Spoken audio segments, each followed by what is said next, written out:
thank you for the kind invitation. It's always great to come to Latvia. I'm always impressed by the great, inspiring atmosphere that I can see and that I encounter.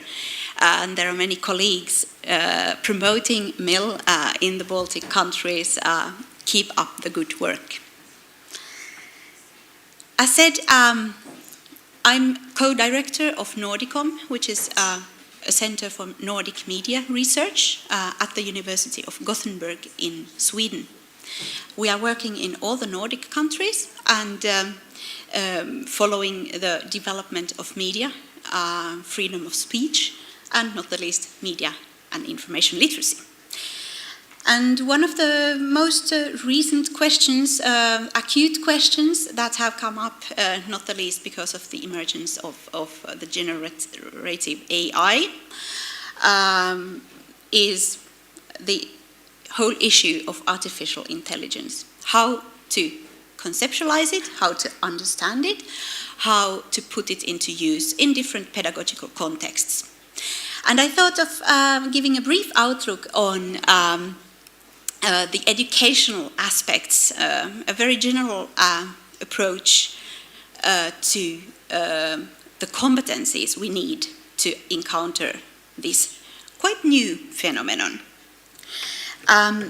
I will be talking about this issue in the context of journalism education, but I realize that you come from many contexts, and I think there is a lot in common across different educational contexts. Journalism education is a professional study program at many universities, but there are also the things that the different study programs share in common when it comes to our relationship to AI. They are basically the same. And what I also want to say is that there are not that much new things actually, even if we could easily come up with many fancy things that AI can do for us. The discussion is very important to have right now, because right now we are encountering quite high hopes, but also major fears concerning the development of AI. Only this year, a group of international tech leaders came up with an open letter to the developers of AI and called for a pause in the AI development. And as we know from popular science fiction, the narratives revolving around AI are pretty much about computers taking over, and we are reaching the singularity quite soon, and what happens then, and we don't want robots to damage the humanity, but maybe that happens, and so on. So there is also a lot of emotional discourse and emotions, affects invested in our talk about AI that needs to be encountered from a pedagogical perspective. Maybe the things we can share, or that we share in common if we are doing some kind of a MIL promotion or promotional work, pedagogical work within the field of MIL, are these three different literacy areas. If we start from the right corner, the general AI literacy. Society, all citizens should know what AI actually is about. It's not an easy task for us to do, because to raise the awareness, because basically there are many concepts that are quite abstract related to AI, and we should also avoid too narrow understandings, AI just being GTP or something. It's broader, it's deeper, and more difficult to capture. But the general AI literacy is something that covers us all. Then at the universities and university colleges, it's quite important to teach academic literacy, which has to do with learning and teaching both. How to harness our AI in processes of learning. Here, we teachers and MIL promoters are also learners, because no one can keep oneself updated when the development is very, very quick right now. And then there is the professional form of literacy that I have been specifically working on when it comes to AI. The Nordic context, there are about 22 or 25 academic journalism education institutions in the Nordic countries right now. And all of them are basically, as any other study programs in the world, I guess, at the moment, they are discussing the same thing, how to incorporate AI in the curriculum. I went through all the journalism education curricula in the Nordics at this moment, and I managed to find one single course that was focusing on AI within the journalism education. In our database that collects all study programs in the Nordic countries, bachelor, master's, and doctoral programs, there were 10 study programs focusing solely on the AI, and none of them was from the social science perspective. It was pretty much about computer sciences, of course. But I think, and this particular course that I found at the University of Jyväskylä in Finland was pretty descriptive, approaching AI from the perspective of understanding and analyzing it, not producing it.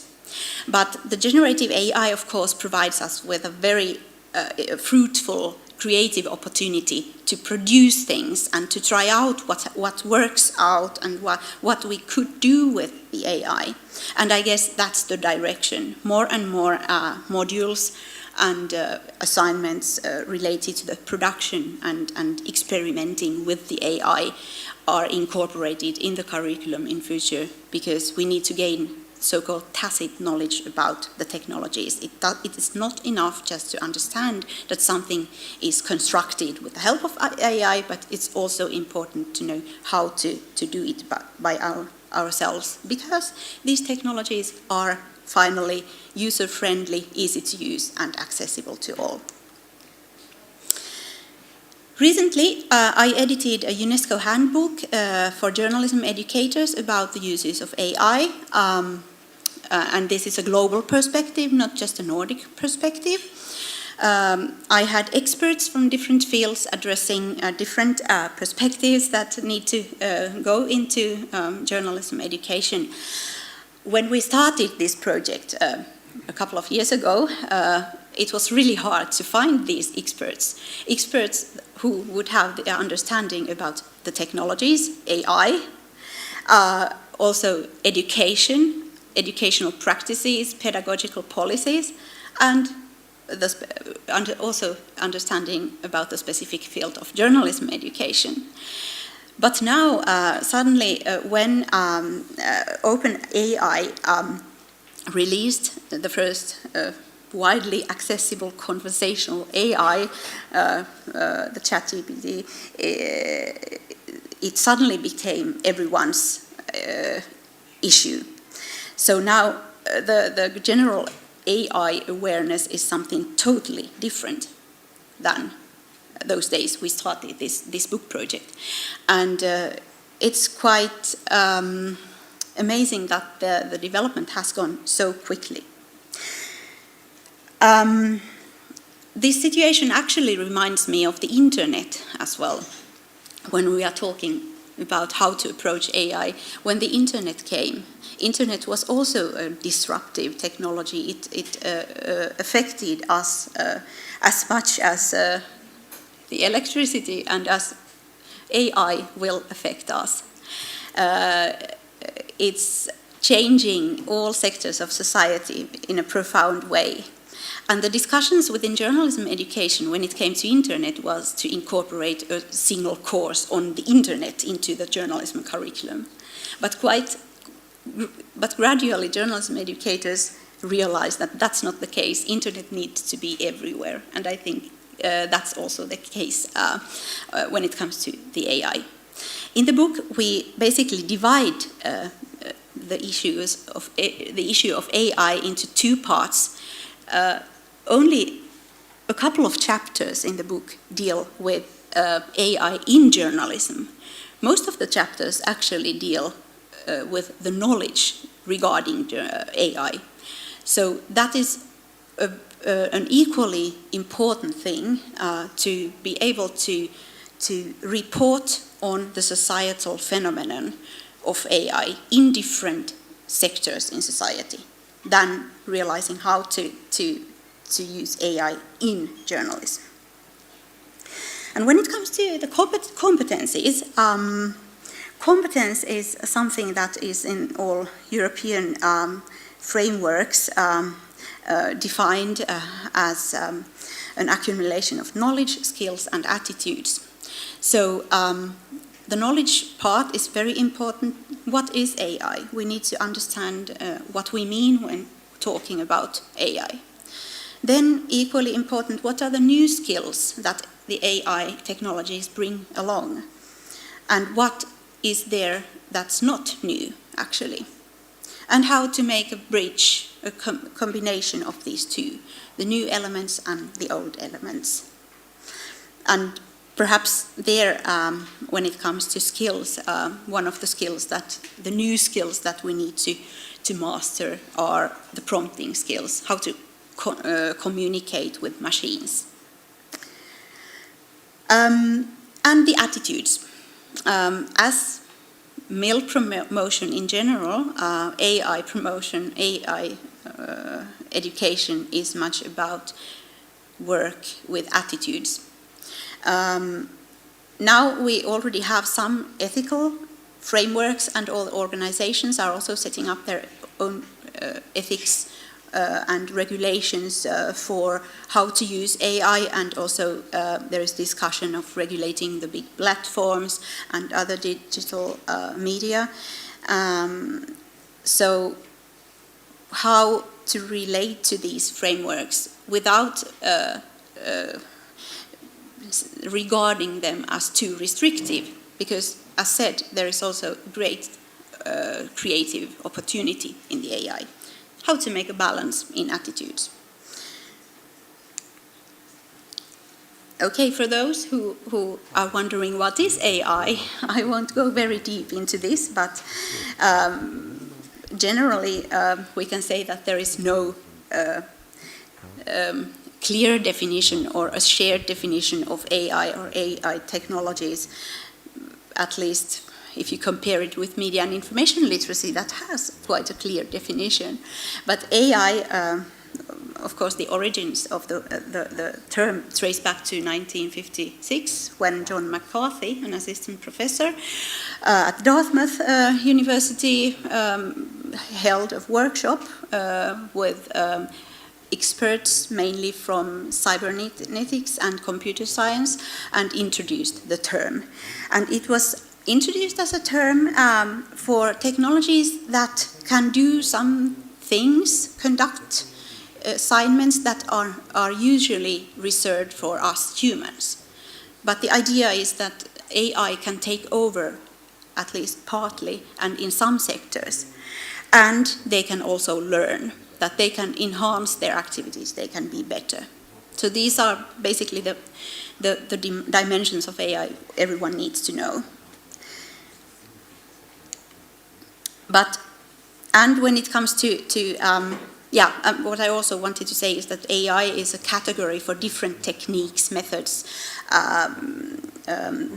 tasks of computers or machines or computer systems, so that there are many different concepts such as deep learning, machine learning, computer vision, neural networks that you might need to take a look at before capturing the whole the concept in its entity.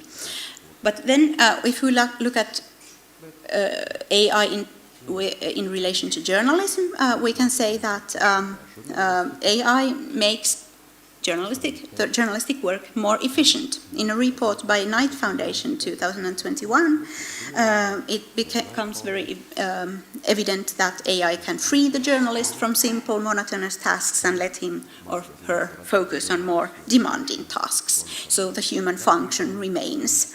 And AI can also make the journalistic content, or if you are working as a communicator or in any other communicative tasks, more diverse.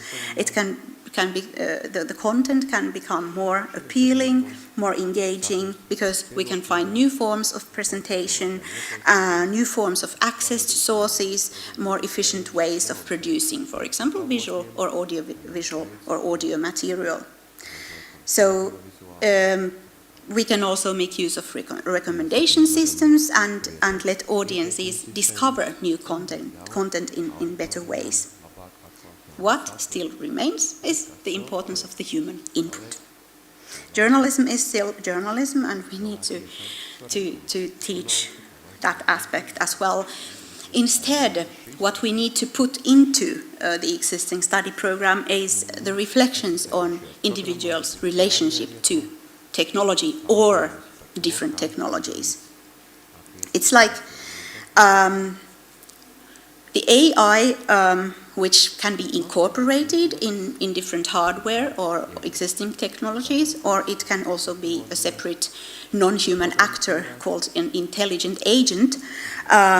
We need to deal with the fact that we are in conversation and collaboration with non-human actors, and this interplay produces the final product, and those who are receiving the product also need to know about the non-human actors' input.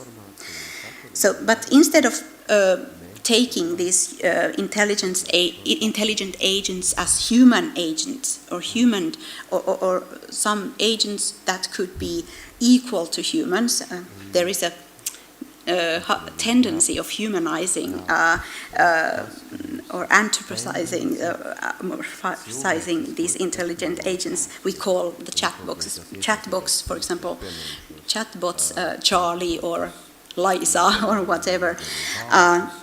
We need to keep in mind that there are still responsive and self-developing machines. We might not be in total control of what they do, but we can still influence them, instruct them, and we need to be the strategists who say what to do.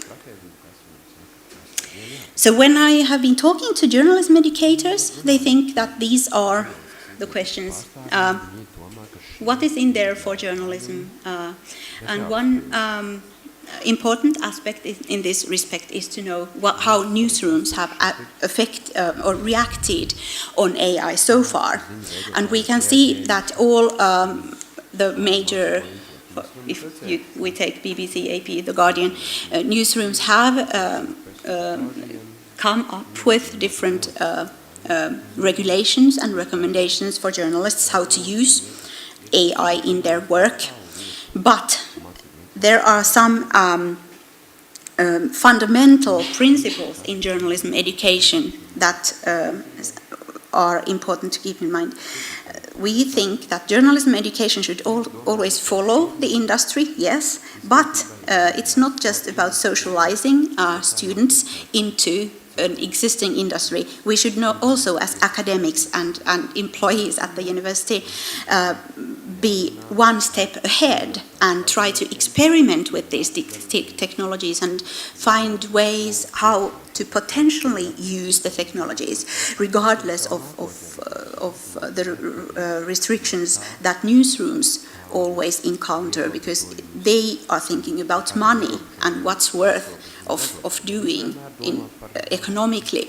But as far as we at the universities don't have those requirements, we can freely rethink, for example, journalism, but it can also be other content in terms of AI. While rethinking, we should also think of what we already have. We talk about, in journalism education, about X-journalism, which means that there are many types of journalism. There's online data, immersive journalism, computer-assisted journalism, and so on. So there are many genres or forms of journalism already dealing with these questions. So it doesn't have to be a new element that is introduced. And there is also pedagogically, and this also applies to other disciplines, there are many ways of teaching that suit very well into the ideas of AI. For example, the learning by doing method is a very good thing because to reflect and build the individual's relationship to the AI technologies. Perhaps, as said, the one new thing that needs to be learned, also we as teachers and promoters, is when it comes to generative and conversational AI, the prompting skills. The way to craft effective instructions to AI, to ask it to provide specific information. And there, when we are giving our instructions, it's also a good opportunity to reflect on the biases that come out of the machine learning, because if you give a prompt of a good-looking man, you quite easily get a Western, young-minded looking like actor or bestseller author man as there. This was done with the Playground AI, an app called that. Or ugly man, it's an old, monstrous, bald-headed, having some racial traits. AI productions, presentations are always taking what is out there, and there are many sexist, racist, discriminatory biases that need to be detected. And it's also good to know about them. Luckily, there are many resources. I think this is a matter of self-study when it comes to us practitioners and also including academics, that we need to master the new technologies. The ever first MOOC, Massive Online Open Course, was established by Helsinki University. It's called Elements of AI, and it's a very good start. But there are also, when it comes to journalism education, many journalism actors are currently creating MOOCs that can be discovered, for example, on the MOOC platforms Coursera and so on.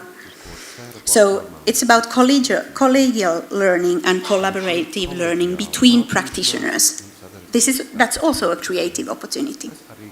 In sum, the challenges for journalism educators, as I present in the AI handbook for UNESCO, include these. We have a conceptual challenge to try to understand what AI is. We have a discursive challenge. We need to understand the public debates around AI and try to find a balance between the computers are taking over and the creative possibilities, celebrating them.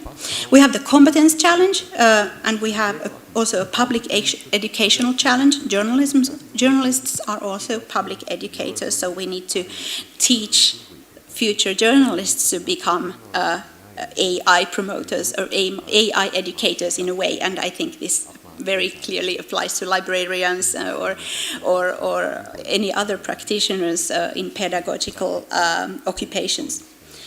And we have at the universities, we have the didactic challenge, how to put this into the educational practice as well.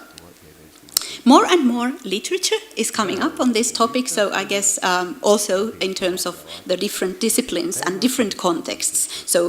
So far, it has been quite general when it comes to the social and educational dimensions of AI uses.